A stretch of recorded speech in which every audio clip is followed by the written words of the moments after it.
Now, some days for sure, it's just not your lucky day. I saw this day coming. I knew it was not going to be my day, and I was right. And by the end of the day, the only thing that made it worthwhile is after all the chaos and all the disappointment of a really terrible morning, the afternoon ride went beautifully, and of course, the Ninja never disappoints. And if you're interested in watching this in 4K, every device is different, but this is how you do it on my computer. So some days when you wake up, you just know it's not your day, and boy, today was one of them. Let me explain how funny this is. It's not going to ruin the whole day, but it's starting to get to me. Come out to the garage. I was going to ride the GS today. It looks like it's a rideable, nice day. A little hot maybe 99, 98. It's been really hot. And of course I pre-flight the bike. I get everything checked out and turn the key, hit the button. You know that feeling. So I decided before I do anything, let me check the logbook and see. That's a battery tender battery. It seems like I've only put it in there a couple of years ago. Well, I checked the log. I put it in 17. So it means it's almost 7 years old. So I have other bikes. That's the whole reason to have a bike collection. One of the reasons anyway, when they're old. But I was curious about these batteries, so I checked in with Vlad. He's going to get me a battery for the bike. But apparently, Battery Tender, the company, doesn't make batteries anymore. They just make chargers. So, at least it was going downhill.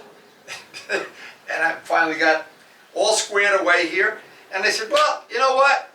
Karen had a couple of things to do on the farm and different, fish and everything.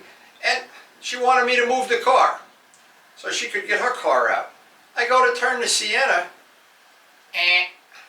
So I've got, this is going to be not my lucky day. I got a car battery and a GS battery all in one day.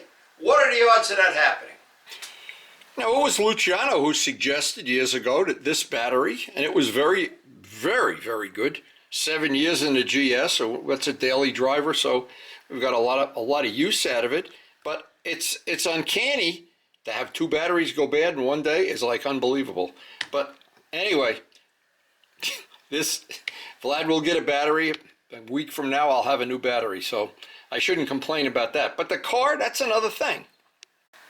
And as anybody who has a GS knows, the battery is buried underneath the air filter, and you've got a lot of little parts and things to take out. You've got to move the rear brake cylinder and everything. But anyway, a week from now, we'll have a battery, but good thing we have other bikes. So I'm checking out the battery that's in the Toyota Sienna. This car is 14 years old, and I see this is a five-year performance battery. Guess how old that battery is? 1 year too many. So I went right down to AutoZone and got a new battery, and guess what? The top-of-the-line battery is $249. Jeez, boy, talk about things going up in price. So now that I have the top-of-the-line battery, well, I gotta swap them out yet, but I just can't believe this stuff happens. As soon as I get that done, I'll be ready to go for a ride. So the old saying, when it's not your day, it's not your day. I didn't want to buy any lottery tickets or anything today, or do anything dangerous. So even though through all this turmoil and all this, the whole morning was wasted really, and taking these batteries out and looking at them and getting ready to figure out what I'm going to do here. But what got me through it was knowing that it played out to be a pretty nice day, and I would get, once this car would start, get a nice ride in the afternoon. That'll take my mind off it. Nothing better than after you have some tedious boredom thing to do, get out the bike. And in this case, the Ninja never disappoints. This bike, always fun to ride, always punches above its weight, never gives you a heartbreak on some silly little thing falling off it or anything. It's a well-engineered piece of machinery, that's for sure. But once it's ready, and the fish are fed, the giraffe is fed, and Karen's got a bunch of stuff to harvest. We are in the middle of the harvest season here. We actually have some nice flowers growing now, new stuff, and we've been able to grow an orchid on our back porch, something we never were able to do before. We got a lily coming out. We have our normal impatiens everywhere. the yard is great, and once everything is done, then I get basically the rest of the day to go out and get on that Ninja and go through the gears. The tires were right at the end of this, the Michelin 5 tire test, and as soon as I get to the end of that, I will give a full report.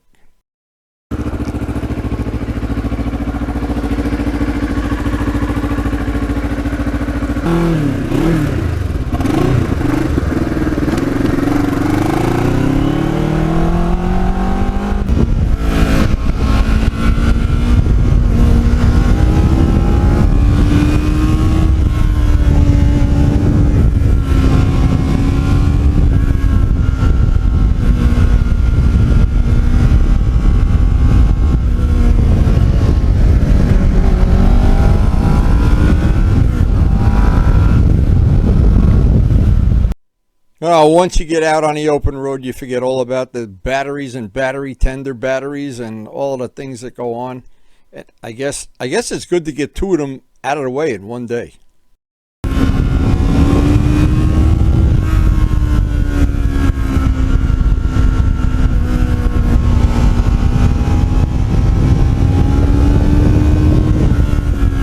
And I have to admit, I'm a little superstitious when things start going wrong early in the morning like that. I'm thinking maybe I shouldn't go too far from home today, but the day turned out fine.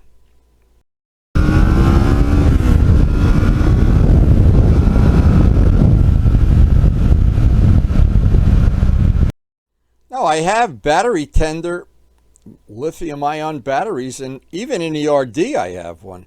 I think the only one doesn't have one is the MT09, but, well, they have served me well.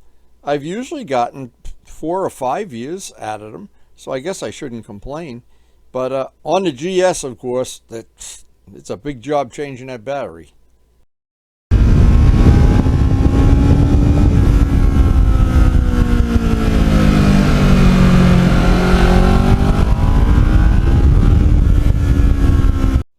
Now, on most of the bikes, and the MT09, of course, the RD, the battery's right out in the open, and you take the seat off, and there's the battery.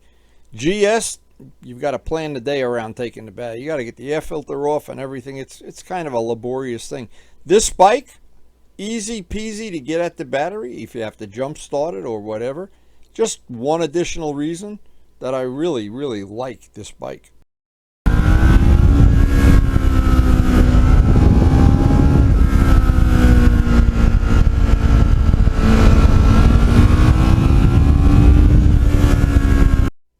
And because I'm pretty meticulous about logging in all the maintenance and all the tire changes and chain changes and battery changes and all that kind of stuff, what it does, it lets me really, like right now, start thinking about any of the batteries in the bikes that are now getting up there in age. Maybe it's time to start replacing them.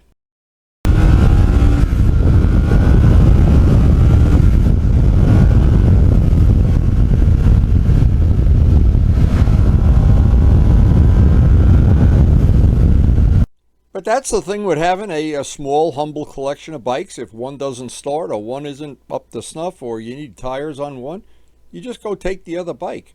And this way, I tend not to miss a lot of riding days. Of course, I'm not batting a no-hitter, that's for sure. But a day like today, if I only had one bike, I might not be able to get a ride in. And this turned out to be a wonderful, wonderful day.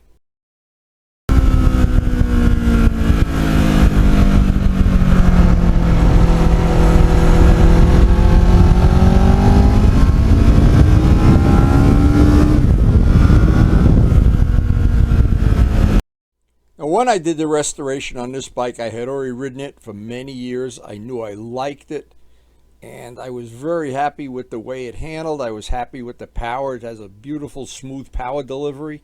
It's really, to me, a great middleweight bike, and it can sneak up on some bigger bikes from time to time. And it's not rough on tires. You don't need a set of tires every 3,000 miles. It's got a lot of things going for it. And now with all the little custom touches I've made to it, I've kind of made it my own. It's unique, and I'm very happy with it.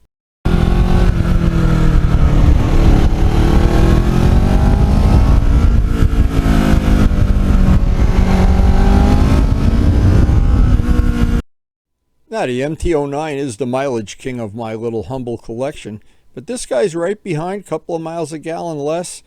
And in this day and age with the expensive gas, really nice free bonus.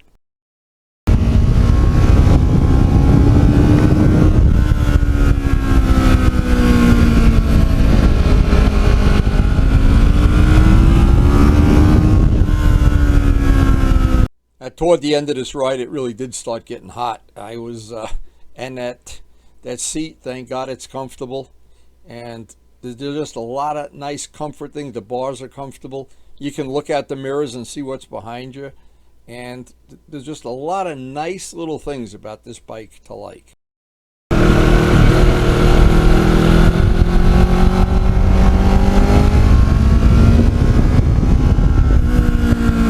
And sometimes, being honest now, sometimes you buy a bike, and I've had bikes in the past, that the day I bought them I was thrilled to death and just couldn't get enough of it. And a year later I was thinking, maybe I should get the later model or something a little. And then 2 years later I was thinking, oh man, I wish I could trade this to somebody. And as time went by, I just got sick of the bike, or bored or tired or whatever. This bike has been the exact opposite. I've got it 14 years. Even when it was Rob's bike and Rob was riding it and we'd switch off, I always liked this bike. It always held just a special little place in my heart, and that's why it was worth all that big restoration.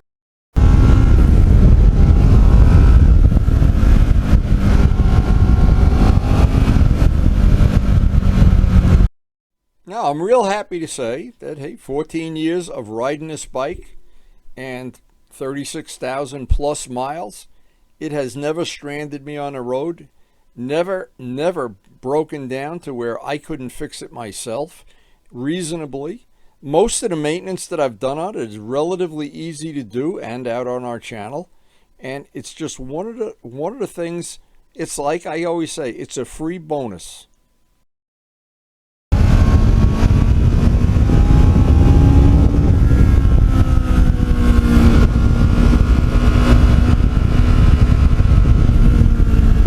Now, I finally found a shady spot because as this day was getting hotter and hotter, I always take a bottle of water with me. Sometimes I take two, and I realize you can be on a 2 or 3 hour ride, get dehydrated, and not even know it. Always good to bring some water and drink it on a ride.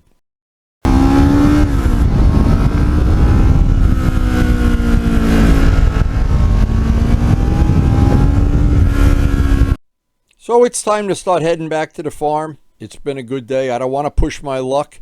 I'm a little superstitious about having several things go wrong on the same day. I don't want to push my good luck. And it'll be good to get back to the farm and get in some air conditioning and have something to eat.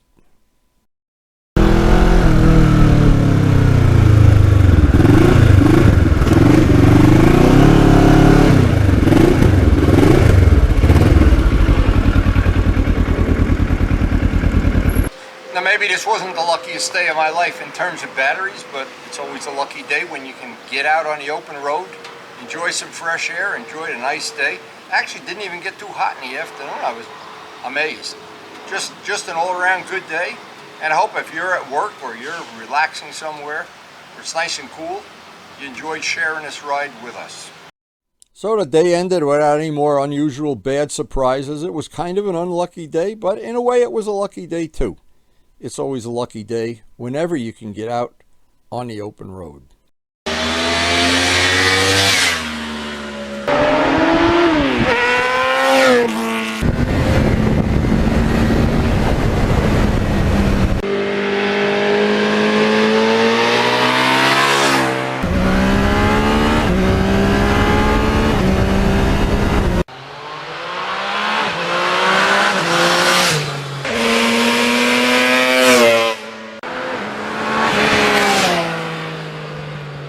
And thanks so much for watching.